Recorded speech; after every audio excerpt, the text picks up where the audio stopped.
introduce Maggie Paxson and our interviewer this evening. First, our perspicacious programs manager, Alice McCrum, who is currently pursuing a master's in environmental studies at Sciences Po and hosting a podcast, which I highly recommend, about Joyce's Ulysses with the Shakespeare and Company crew.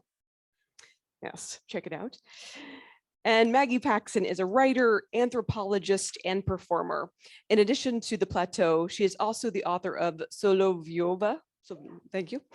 The Story of Memory in a Russian Village. And her work has appeared in Time, The Washington Post Magazine, and Wilson Quarterly, among other publications.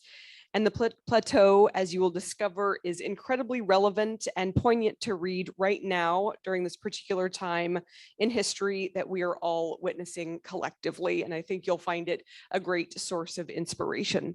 So thank you for being with us. Please join me in welcoming both Alice McCrum and Maggie Paxson.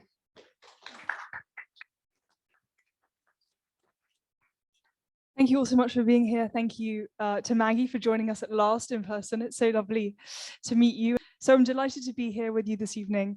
Maggie, your book, The Plateau, was as Audrey mentioned, so kind of relevant and moving, I think, as a way to process what's happening on the other side of the continent. And we're going to get to kind of the relevance to today's events.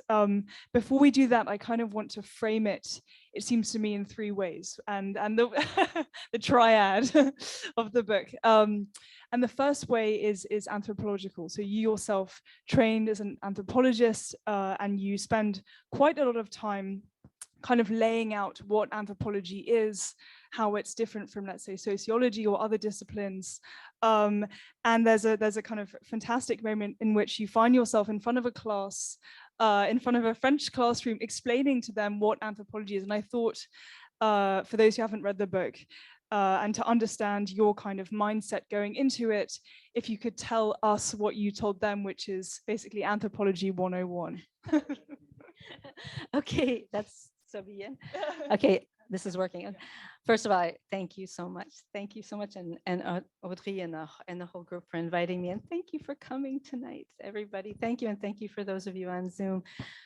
Yeah, so there was a moment when I found myself in a school at Collège Sevenol, and this friend of mine who's a teacher there, she's like, let's make them anthropologists for a day. Let's go. And so, yeah, it gave me a chance not only to, kind of pitch in a little bit with these kids, these beautiful kids from all over the world, like from all different kinds of countries, and try to explain to them what I was doing, and then also sort of receive a little bit about what I was doing from them to like get to hear what they were going to have to say. So,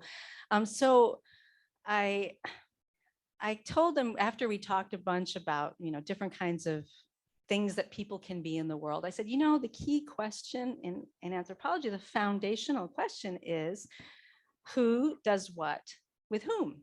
It's sort of a science of social groups. So you're like, who does what with whom? It's very simple. And of course, because they were teenagers, then they totally cracked up, because who does what with whom is like hilarious. So and then, yeah. But not like that. Yeah. That's right, but not like that. Actually, technically, yes, but technically that's a social group, as it were, just a small one. So yeah, so I was trying to explore with them these kinds of questions. What is a social group? What's an actual social group? Who does what with whom? We sit in the room together and breathe the same air. That's a social group. It's not a very dynamic social group, but it's a social group. We talk, we have a conversation, we eat a croissant. We go to work at a workplace. We go to a church or a synagogue or something. We participate in a manifestation somewhere. We are part of an electoral process. Who does what with whom can be very tiny or very large. And so I explained some of this to them. But what was important to me, and it's been important to me as an anthropologist, even if I kind of became a lapsed anthropologist a little bit at some point, but that it's real action, what people really do that matters, and not just ideas about what people are and what they do, but what they really do, and put that at the foundation of it. I think this is really important, because you basically highlight that it's a way to shake off our preconceptions, and it's a way to start afresh. That's right, because I know from fieldwork that I did earlier in rural Russia, in a tiny village in Russia, there are all kinds of preconceived notions about how things ought to work in places, even places that are familiar to us. So we think we know how it works in our world, but when you ask very simple foundational questions, kind of like in math, ask foundational questions, then you get surprised. So, and in this particular case, as you know, it comes up in this book, why did these people do this thing? And if you have preconceived notions, then it can get in the way. So. Did you have any preconceived notions upon arrival? Well, I mean, I'm trained in theory, I am trained to do my best to not do this. So I was all ready to not, I wasn't going to think that, oh, it's because these people were mountaineers. I wasn't, I was ready to kind of take away some of the, like to just open myself up, not because they were religious. So that would be a big thing. People would say, oh, it's because they were religious of a certain flavor. And so that's a ready explanation. I was already, oh, let's see. Yeah, we're going to talk about that. Basically they were Protestants, and then that's been an explanation that other people have kind of ascribed to them, and you say that that's not necessarily the case, although it might explain it. I just wanted to read this quote about kind of more specifically anthropological field work, because I think it highlights very beautifully basically the process that you described. So you write, anthropology takes you to places where common sense, you remember this, might be the furthest thing from the truth. Because of all this, when you start out in anthropology, innocent as you are, you have to kill common sense in yourself. And that process of the murder of common sense and creating space for new senses in their own terms is called fieldwork. It's a brutal, it's brutal. A brutal process. It's true. And I remember writing that phrase, and it is because it is brutal. You go as a formed human being with ideas about the world. And if you don't break them down, you can't learn new things. So that's not just a mental process. It also can be a very emotional process, because your ideas are attached to your feelings. So like one thing that happened in Russia, for example, is how I was living among villagers who I was learning to milk cows. I was doing all these things that I had never done before, but it was gender that was really hard, right? Gender, how me being a woman, what that meant to people, both in the village and when I was in the city in Russia. And I found myself getting quite wobbly. Like I consider myself a feminist from age 12 or so, and I was going wobble, wobble, wobble. But that fact of wobbling was a good sign, because it meant that part of me was able to, I'd broken the thing. And I was able to sort of try, then hopefully see things from inside, from their perspective. That's the idea. And you do it as well as you can, but you do as well as you can, but it hurts. It's hard. It hurts. No, it's such a good point. And I think something to keep in mind, because this process of being broken down, basically losing your sense of self over the course of your stay. And in this particular case, in this particular book, it became, it was already very personal. We'll get into the kind of the personal backstory, but it's maybe doubly personally, doubly charged. Yeah. It's just my field work in Russia was really, really hard. The first real field work that I did, and cracking of things and breaking of things. But then you get to build up hopefully something new. So the second kind of frame for the book is kind of a series of questions, and you mentioned one of them, which is how to be good, what is goodness, how to study peace. And so you mentioned your field work in Russia, in which you were kind of studying more memory, but also war, more kind of brutal, difficult things. And at a certain point, you basically said, I want to study peace. I've had enough of violence.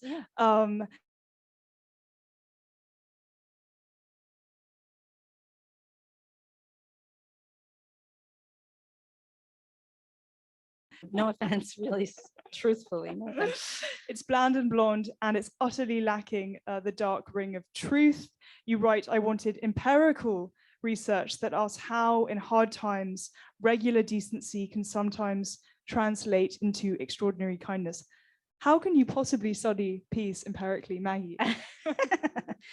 So that was the question. After I left Russia, which had its whole own story, it became complicated and dangerous. And I was like, I want to ask big questions. I want to ask big questions. I want my work to not just be about hearing sad stories that people tell me about their hard life and then analyzing that. But I want to, if people are going to tell me hard stories, I want that to be for a purpose. So how about peace? How about I try to study peace? And then so I started looking what do people study when they study peace? And it turned out, now this is a bit of a caricature, but most of the work on peace that I could find is really, in effect, about conflict, right? It's about like helping the world after conflict, or trying to avoid conflict, or it's really about predicting violence and trying to avoid that sort of thing, maybe. But what I wanted was like something that was organic and real, like people, like a community that knew how to do certain kinds of things that were not just peaceful, but knew how to have thriving stability, knew how to take care of people that were strangers to them and not be violent to them. So empirically, we don't have to get into this in detail. I mean, sociology is different from anthropology. Sociology is very empirical. Anthropology isn't so empirical, generally speaking. We don't count things. But you can, and I set out to try to learn what kinds of social forms might encourage, or as the political scientists would say, create a kind of path dependency towards more peaceful world. So that is possible. It is possible, and I cherish the hope that there will be there is more and more of that, like basically finding places where they know how to do these things and then studying in all the ways that we know how, empirical, non-empirical, all the ways that we know how, so that we can learn from them and have some options from what we're doing. And so that quest led you quite quickly to the plateau. Yes. Can you tell us, for anyone who hasn't read the book, or reprise it for anyone who has, what is the plateau? Where is it? Okay. What does it look like? Yes. Who lives there?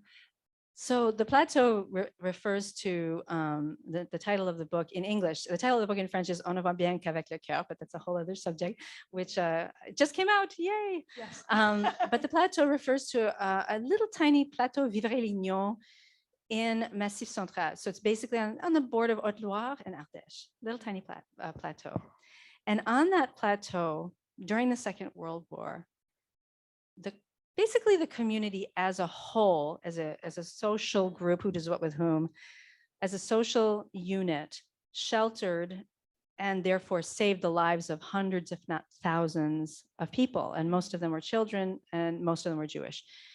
This was extremely dangerous, what they did. It was integrated, meaning they had places to stay, they had church networks, they had institutions that were helping out, they had forgers, they had resistance fighters.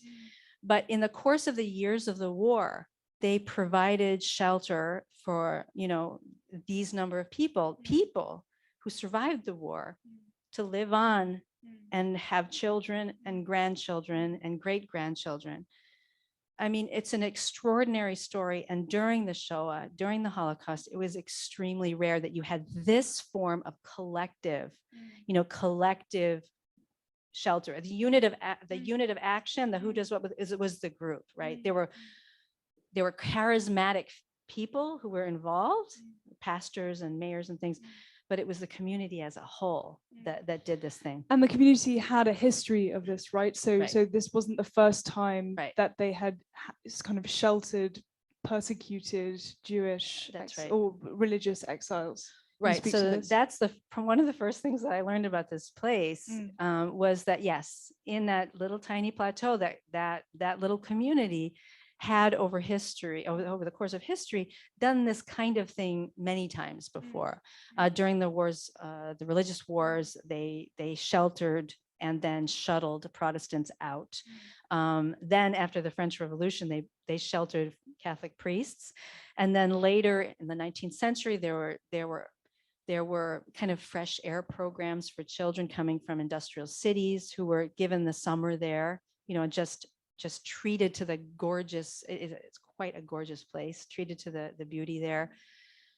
and Algerians started coming. In the 20th century, it was Spanish Civil War, brought lots of refugees in, and then the Second World War came. And that was when this kind of, I mean, this effort was concentrated, right? And again, it was very, very dangerous. So, And if we think about this phrase, who does what for whom, yeah, in some sense, I mean, you described so many Mhm. different religious identities, even national identities. It's not really about the who in terms of identity. right. So the who and the whom falls away. Right. Well, the who and the whom are there, but they don't depend. Right. They don't depend on a person who is a Protestant or Right. a person who is on this political side or that Mm. political side, or a person who is French or a person who is, they don't depend on that. Right. Mm. So one of the things that, people would say is that, people who were sheltered there is like, they didn't ask if I was Right. Jewish. They didn't even ask. Mm. They, I arrived, there I was, and I was taken in. Mm. So they might have guessed that they were Jewish Mm. or a communist. For Mm. example, there were political people who had fled Germany for political reasons and Mhm. other parts of the country, Mhm. or because they were Protestants and it was dangerous to be Protestant in other Mm. places. Mm. They didn't, or whatever, or they were resistance, but that who you were Mm. they weren't asked, Mm. right? Mm. And then who did it? Those people were, and Mm. we know historically, they were Protestants, they were Catholics, they were Mm. Jews, they were non-Jews, Mm. they were people without any religion at all, but like who were called to this deeply. Mm. So yes, Mm. exactly. I Mm. love the way you put that. The Mm. who does what with whom, the specifics fall apart, but Mm. the fact of it stays. Mm. And it exists up until today as well. Yeah, I mean, I just was there. Yeah. I was just there. I just got back. And the first thing that happened, because I hadn't been back. I hadn't been back since my book came out because of COVID.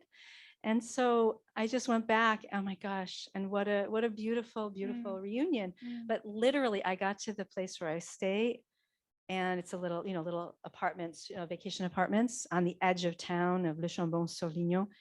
And I met the woman who, is now in charge, and she's like, so wonderful to have you. And we have a Ukrainian family. So Oh. 5 little kids, all these redheaded little kids, and the mother and father. And I was like, are you kidding me?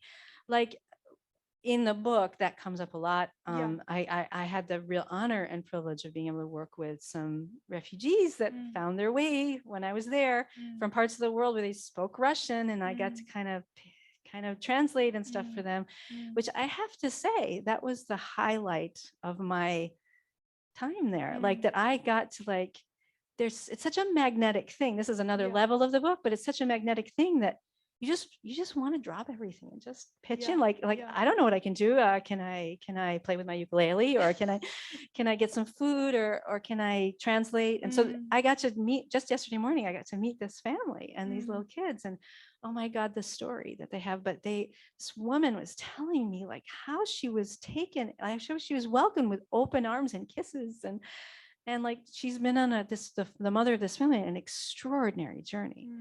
And she was just she's like, this is like paradise for us. So how in that moment when you're feeling yourself being pulled by, as you say, kind of how does the anthropologist in you, the empirical anthropologist, react? I mean, is that within, how do you reconcile that within the boundaries of empirical study? To be honest, most of the people that I know who are anthropologists, they have big hearts. They like people, first of all, and they especially like people who don't, who maybe don't have someone, who don't have a lot of power. They like that, and so it's okay to have a heart. But it's true that marked a point in my own journey, my own quest. When I was there, I was like, I'm supposed to be focusing, I'm supposed to have these journals, and I'm supposed to be taking certain kinds of notes. I'm supposed to be interviewing people. And then I was like, I can't, I don't want to do it anymore. Yeah. I just want to play with kids. I just want to make them a little bit, if I can, just do something for it. It is, and this is sort of the physics of this situation. It has an attracting force. And even during the war, people would come, they would come in to help. right? People from outside of the village come in, people from different backgrounds. Sometimes they were Jewish, sometimes they were resistance people, sometimes were just from, they would come in to help. It's like a magnet is created in that moment. Like, yeah. I want to talk about the specific nature of the goodness and the help, because I think it's really important to highlight that we might think of goodness, capital G, possibly goodness, that it's grand, heroic, dramatic, divine, and you point out, by contrast, no, not at all. It's the daily, repetitive acts. Can you speak to this kind of, you're demystifying what it means to be good? Yeah, and that's really important too. And you expect it to goodness to wear a big crown, a shiny crown, and like you would peg a statue to it. But it's really this very quiet kind of work that people do. Getting food for people, taking them to the doctor, filling out forms for them because their kids go to school and they don't understand the language and they don't know what it means to it's picture day at school, and they're like, what is this form that I have to sign? I have no idea. Just that kind of work, getting food, getting clothing, taking people places, letting them in extremis, letting them stay in the home. And the book has a little bit of that where, this extraordinary thing that I witnessed with people taking folks in sight unseen into their home, into their lives. So you don't get a drum roll, you don't get a crown. People are very, very modest about it.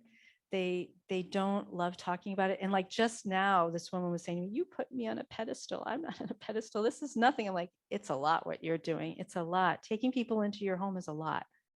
You write that the sacred feels quiet and steadfast. Yes, it's lovely. It's quiet. It's quiet.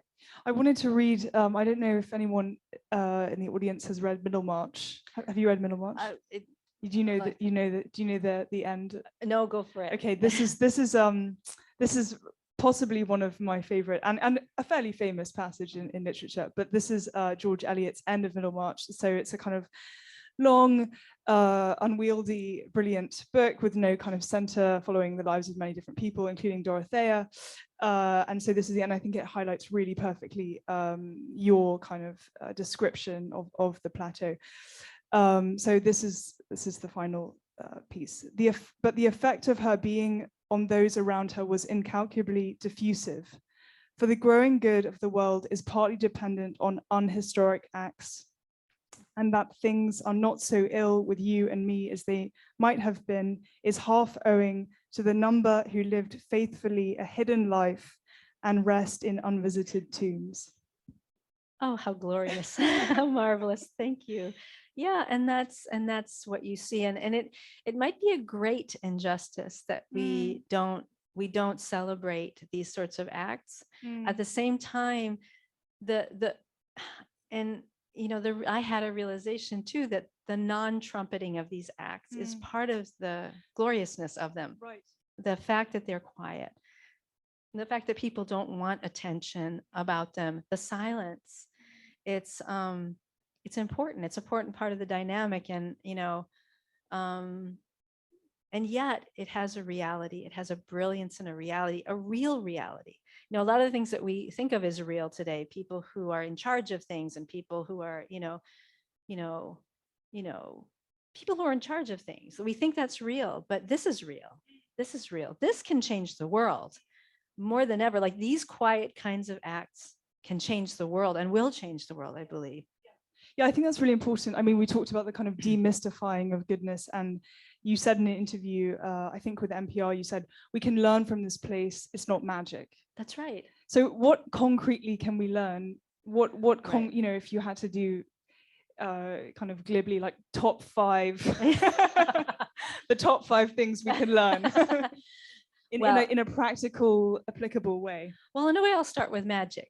Because I there's a thread through the book. It's not magic. These are real people. This is not magic.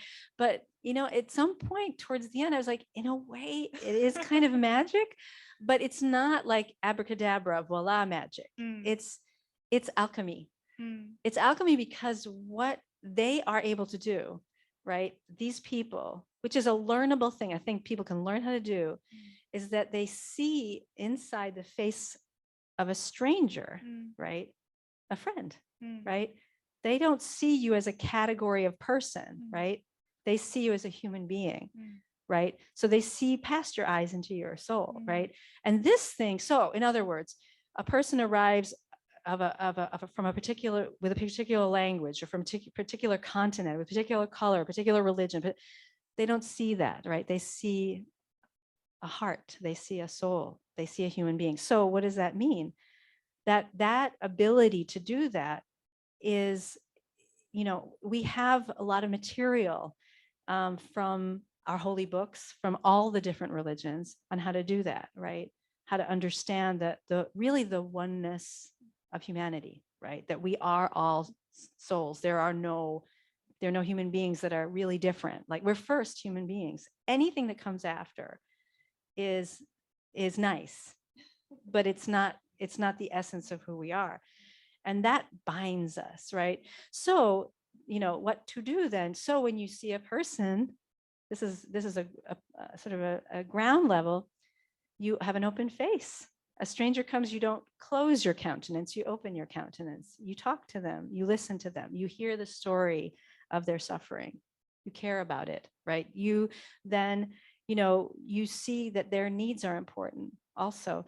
So my husband's here, Charles King. He also wrote a book not too long ago. It just came out in French as well.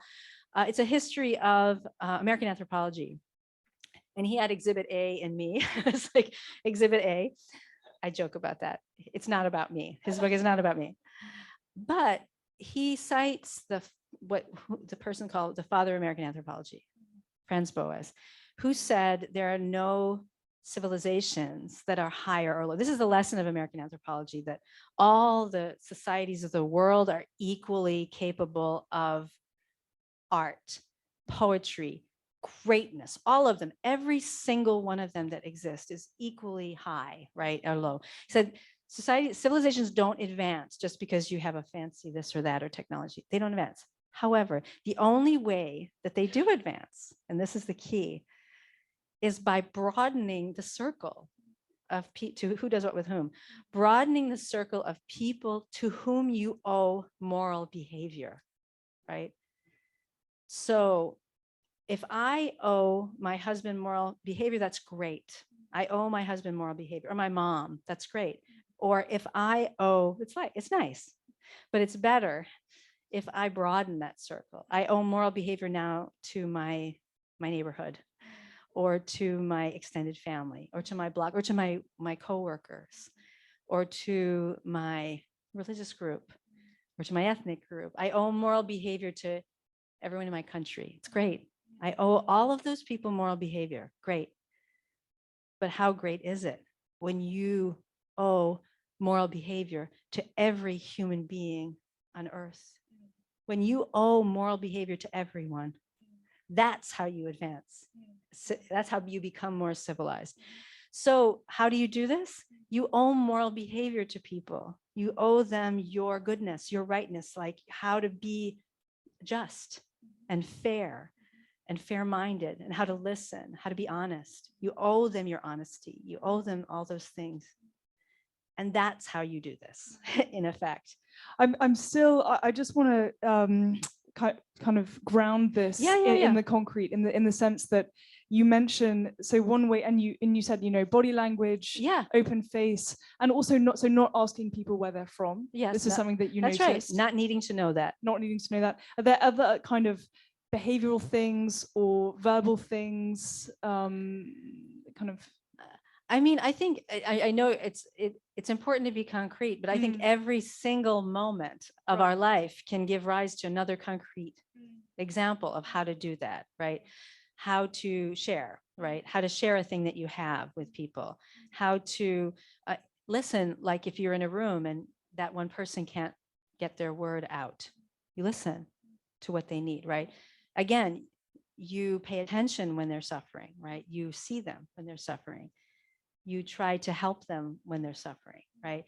As though they were your child. That's what I mean. It's hard, but as though they were your child, or your close person, your friend, right? So concrete things like that. The kind of constant openness as well. Yeah. I mean, people are people. They can't, you get it right, you get it wrong. The other thing is practice it. Yeah. Keep doing it. Try it again. If you get it wrong one time, try it again and do another thing. So, I want to get on to the kind of third framing Mhm. of the topic of the book, which is your personal relationship mhm, to the plateau by way of Daniel Trocmé. mhm. Can you speak to kind of wanting to understand your family's connection to this figure and his relationship to the plateau? He's somebody who wanted to be part of the reconstruction of Yes. the world, which is a phrase I love. I love. And you kind of, it's a refrain throughout the book.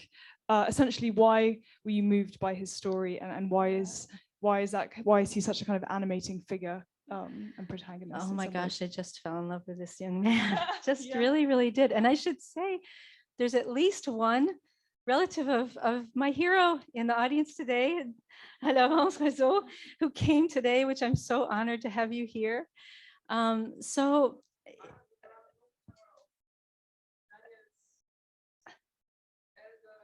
yes, Charles. Thank you for coming. Thank you so much. And we have a good chance to talk later. So my great grandfather married Daniel's sister. So her name was Suzanne. And so it's not, it's a family connection, but it's through marriage. And Suzanne, Suzy, was Daniel's older sister. She was one older than he was, and they're very close. But when I was growing up, I didn't know any of this, none of this story. I knew that Suzy was warm and kind. And I knew that my mother, who was a very observant person, truly, and she's this sort of little Jewish New Yorker coming in to the Midwest where my father's family lived, and Suzy was very warm with her, very kind, and she noticed, right? And she also knew the story from Suzy, or from what was said, that Suzy's family was connected somehow to the resistance. So I thought that was very romantic, that there was this resistance. And then I begin the book with this chance that I had when I was 15. Suzy wrote me and said, "I'm in France, come and see me." In France, I was doing a month exchange in Austria, and I was like, France, like I didn't know what to do. I was like an idiot. I didn't know how to go. Like, how do you get to France? Fate knocking on your door. Yeah, really, just tuck, tuck, tuck, and I'm like, so I didn't go. I could have gone. I didn't go. She was, by then, my great grandfather died, and she was living back in the south of France. And so I learned, an aunt sent me this book, Lest Innocent Blood Be Shed, which is a book about Le Chambon. She said, this is kind of related to this story, and Suzy's family is somehow in it. And I was like, and I didn't read it right away because I was terrible adolescent or whatever I was, but I had it, I kept it, I had the book with me. And then when I had this kind of crisis of, I don't know, I want to ask big questions, and I couldn't go to Russia anymore, the story of this kind of, it came back into my mind. And I had been to the Holocaust Museum in Washington, D.C., and there's an exhibit in Washington, D.C. at the Holocaust Museum about this plateau, about Le Chambon-sur-Lignon. And the name Trocmé was there. So I saw the name, I was like, that's the name, that's it. But I had no idea. I had no idea what Suzy's relationship. The name Trocmé was there because there was a pastor that was very important, a charismatic pastor, André Trocmé, who was part of this whole thing. So I saw the name, and then I saw there's another Trocmé that's in the exhibit, and this was this young cousin of André Trocmé named Daniel. And with whom you fell in love. With whom I fell in love. I mean, my husband's there. You know how that goes. Completely in the ghost-like way, I guess. But so I didn't know how Daniel was related to this story either. It took a while to learn that Daniel was Suzy's younger brother, and that they were very close. And when I arrived there, I had no intention of following that story in particular. I'm a social scientist. Nobody cares that you have some kind of distant family connection. Nobody cares. They don't want to hear from you. Yeah. And so I had no intention, but then I have it in my journal, my very first journal for my very, well, this is going to choke me up. My very first journal when I was in Le Chambon, and it said, searching for Daniel. So that's that little, I've never told this story, but like that little moment, it planted a seed, I think. And what I needed from him, I think, was here was a young person who was invited to come by his cousin, the pastor, to come help, because there's lots going on, a lot of kids coming in, a lot of stuff going on. They need a lot of hands, right? So he comes in to help. He'd been an educator. He was considering doing a doctorate. He'd had high posts of sort of educational posts. So in the summer of 1942, his cousin writes him and says, will you come? So he has this choice about whether or not he wants to go and do this thing. And he thinks about it, and he thinks about it, and then he writes back to his mother, and he said, I've decided the die is cast. He said, the die is cast. I'm going to go. I'm going to go to Le Chambon, and it's going to be an adventure, but I'm not going for adventure. He said, I'm going because I want to be part of the reconstruction of the world. Young man, I want to be, and he could sense this by 1942. I want to be part of the reconstruction of the world. And for those of you with some Judaism in your background, reconstruction of the world is tikkun olam. It's a principle in Judaism, the reconstruction of the world. But I don't know that he was evoking that in particular. But then he said another thing which really killed me. He sort of went on a bit, and he said, I go for that, but I also go because I don't want to be ashamed of myself.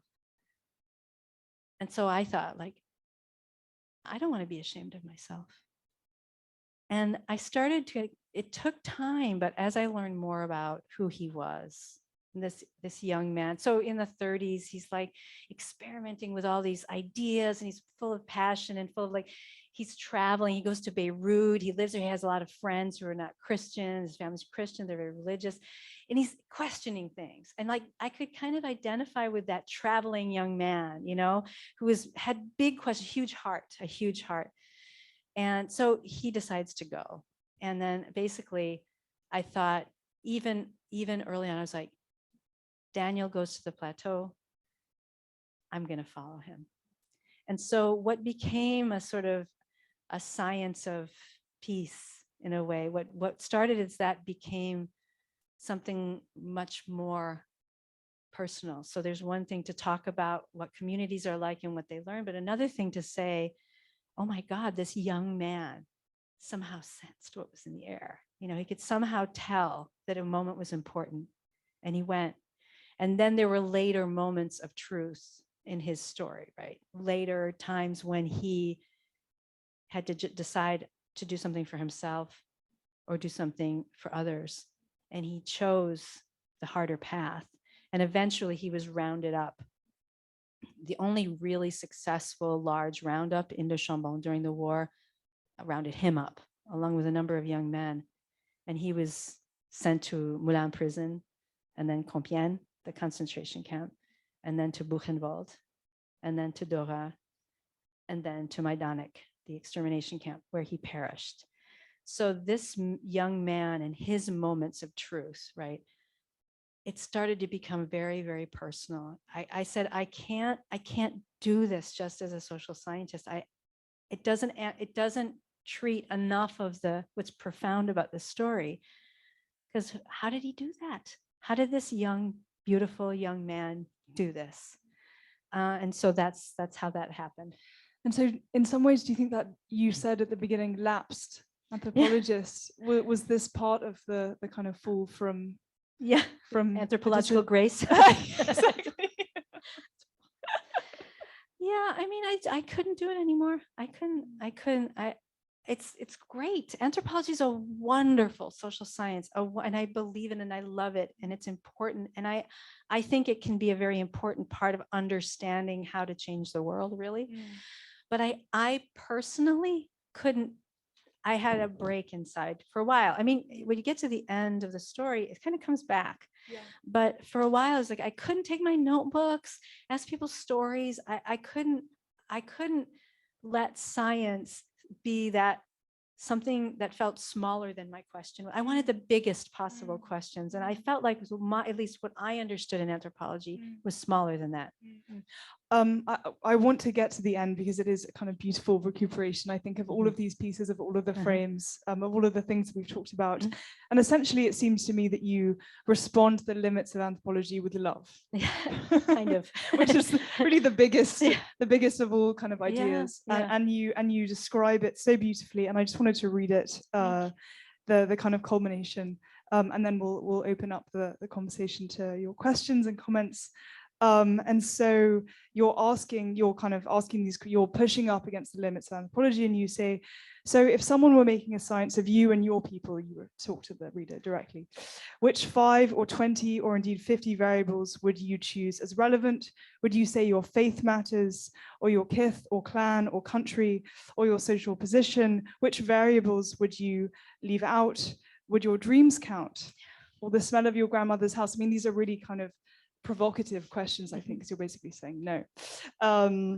Oh yes, include them, but does anthropology include them, and to what extent? And so I think, and then you basically pull back and you invoke love, and you say, love is a lodestar, a lodestar. Love sits there counting its 10, 100, immeasurable thousands of variables waiting to be solved once, twice, 3 times, 100 times, 1,000 times, until there is some kind of mastery of the practice of loving. Still, you add, it must be sought, it still has to be tried out, lived in each moment, for it to become habit, for it to become part of the warp and wealth of a character to such a degree that someday, when the winds blow and the tocsin sounds, that character will do the right thing. Thank you for reading that. I mean, I wanted to read it in part because you write so beautifully, and if for no other reason, a reason to read this book is to read your beautiful prose. Maggie, thank you so much. Thank you For being with us this evening. Can we have a big round of applause, please? Thank you so much.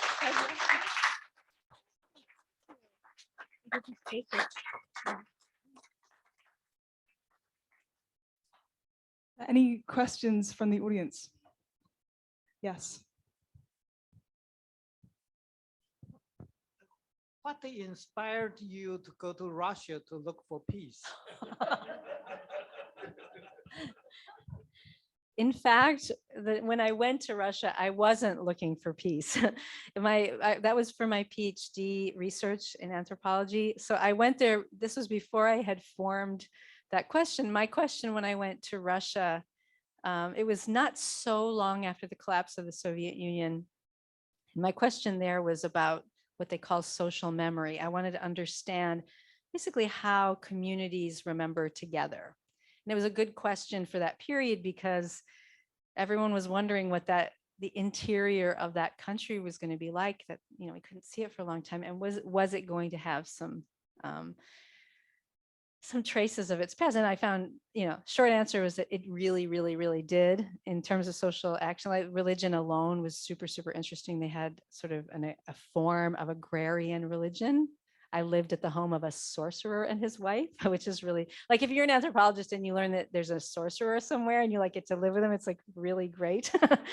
But it really, that would not have been a great place. However, I will say that community did have modes of compassion and taking in vulnerable people of its own, right? The rural communities had their really beautiful social practices. In fact, there's one, I haven't thought about this in a while, but it was called Dabron Dobro, and it means good through good. And it means that if someone does you evil, someone does you ill, the response to that is to do good to them, right? And it was sort of tied to Christianity for them, although Christianity was a long ago memory, but it was also tied to some really agrarian kind of practices. So you don't return evil to evil, you return it good, right? And then that's actually really, really important for, it was kind of a founding idea in some ways, like to think about this stuff. That doesn't mean that country is capable of always living. That's a sort of an ideal form, but but that was there. So that's actually a point that I wanted to make. I went to this place that did this thing. There are a lot of places and peoples to learn from all over the world, even in your neighborhood. Like for me, I think it's these things, it has to be organic. You like where you ask the question, where is something working? And then go there and learn from them and do that and let yourself be magnetically pulled to that place. So Russia had, it has its kernels of beautiful souls with beautiful practices. It also has other stuff, but that practice was really lovely there then. So thank you. More in-person questions? Yes. Hi, Maggie. I want to say it's a thrill to meet you Hello. because I was on the jury that gave this book the American Thank you, Library so good to Award. see It's you. a remarkable book. I just want to, I mean, my question is really one of kind of feeling a bit helpless right now, looking at the evil that's taking place.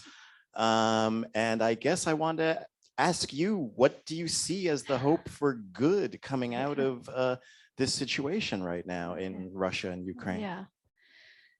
So great of you to come. Thank you so much for coming.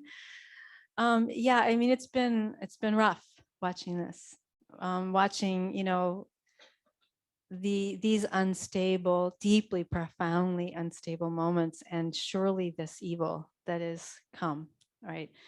And yeah, my husband and I talk about it pretty much nonstop because, of course, my attachment to Russia is real, you know, and my attachment to Ukraine as well.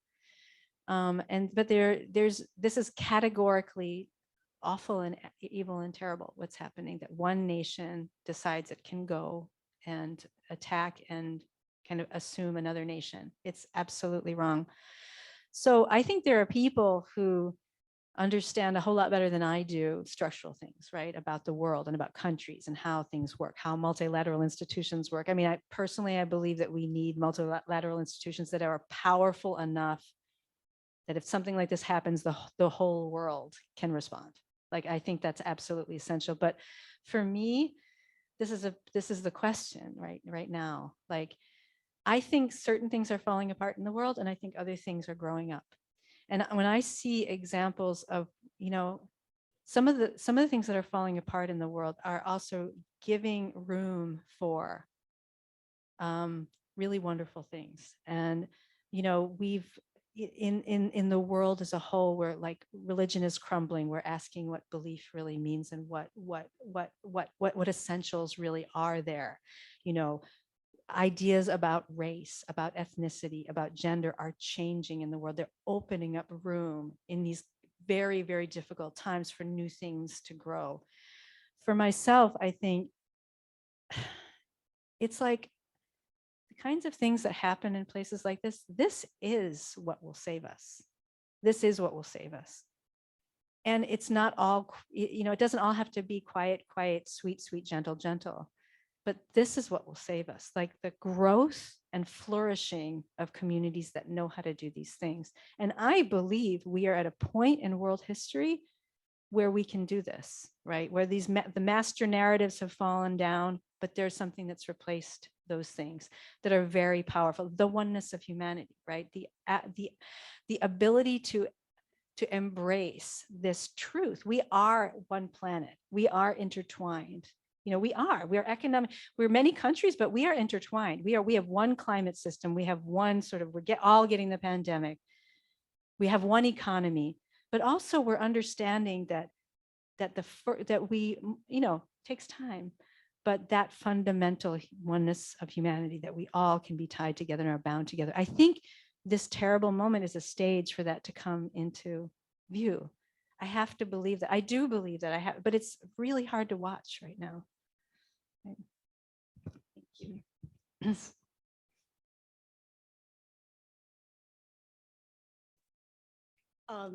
Maggie, thank you so much for being here, for writing your book. And I want to say that both your book and your husband's book have been Hello, husband. an incredible inspiration for me and speak to me very deeply in the work that I do. And I won't go into that. But I wanted to ask you, when you first got to Le Plateau, when you got to Chambon, you were not, if I recall, welcomed with open arms. And could you speak to that, baby? And you talked about how real profound goodness doesn't want to be put on a pedestal. Yeah. And I wonder if that has something to do with it, number one, and maybe number two, to continue the metaphor of the Little Prince. How did you then tame that community so that I think they tamed me, Okay. actually. So, that's I'm really glad that you raised that. It was what happened is that I was with I wouldn't say that they weren't welcoming with me. I would say that they were slow and reserved. They took time to welcome me, right?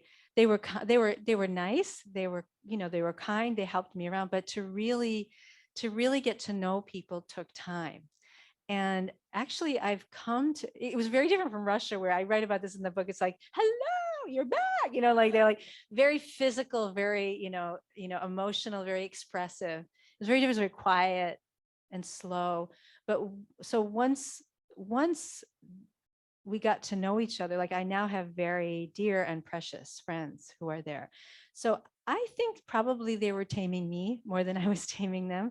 But this also raises another thing. These kinds of ways of being come in different flavors and forms in different parts of the world. What looks like affection and love in one place might look different in another place. And I kind of let myself be the sacrificial lamb, the example, like I was like, but in Russia, they're really, they hug you, like, and it kind of like it took me time to get used to that. It kind of was like, what's wrong with, like, but it's different. And so to not love, which is an action, can look very different in different ways. A person doesn't have to be beaming with joy all the time and smiling to be loving. Love can come in, in the form of just patience, or, just taking your time and accepting something slowly. So, yeah, the silence part of it, though, yes, I think that is very much part of what's important, like to not be on a pedestal, to not put yourself on a pedestal, to not put other people on a pedestal. Yeah, I came to really like deeply love that. Like I was just there now too. And as I was saying, and these humble souls, these very quiet, lovely, humble souls. And you really think, these are those who will inherit the earth, right? These are those. And trumpeting one's horn, it works well on social media, maybe, but it doesn't really work well for reconstructing the world necessarily. So thank you. Thank you. We have one question on Zoom that I'd like to get to, because we promised the Zoomers Hello, a Zoomers. voice. Hello, Zoomers. This is from Nancy H, who asks, Maggie, is it easier to be good in isolation, i.e. small towns that are not easily accessible?